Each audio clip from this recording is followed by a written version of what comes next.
circles with known radius inside a half circle without overlapping each other. So the first constraint that should be satisfied is that any pair of two circles should not have any overlap with each other.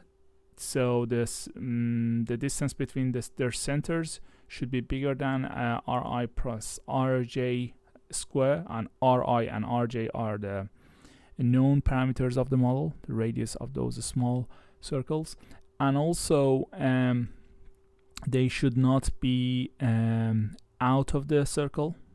Okay, and finally Yi should be bigger than Ri. Okay, so in order to see how can we code it in Python, I will show you quickly how we can do it. Okay, so first of all, as before, we have to import the required packages: Pyomo, Matplotlib, and NumPy, and then we define the abstract.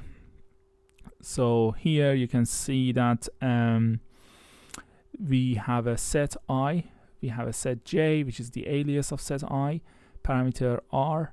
We have to give the model the radius of each small circle, and also we have some variables, decision variables are x, y, and radius.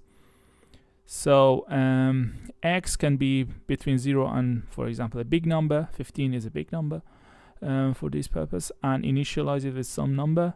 And also y can be initialized as 4, but the bound for yi is between Ri and 15. Okay, so and the radius is a bigger bound has been chosen for radius.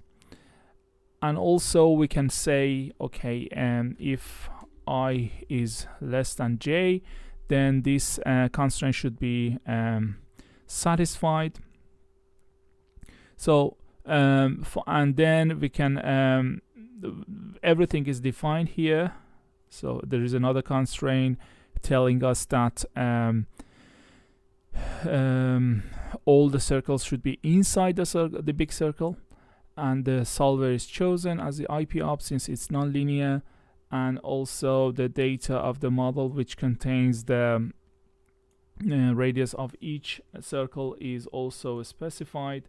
So you can see the data file here.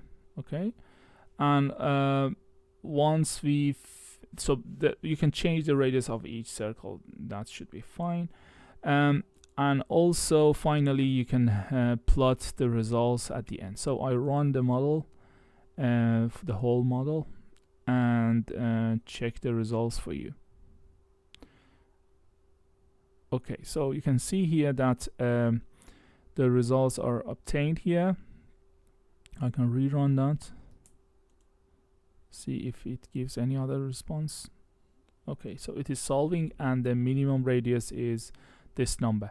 If I give any other kind of initial solution for that, so let's change the initial solution. Let's say x is 3 and y is, let's say, 5, and rerun the whole model again and check the results. Okay, you can see that it gives you another answer. Okay, so since the problem is non-linear, then it is expected to be sensitive to the initial value you assign to your variables. Okay, so by changing the initial value, you can see the objective function is changed. Thank you very much.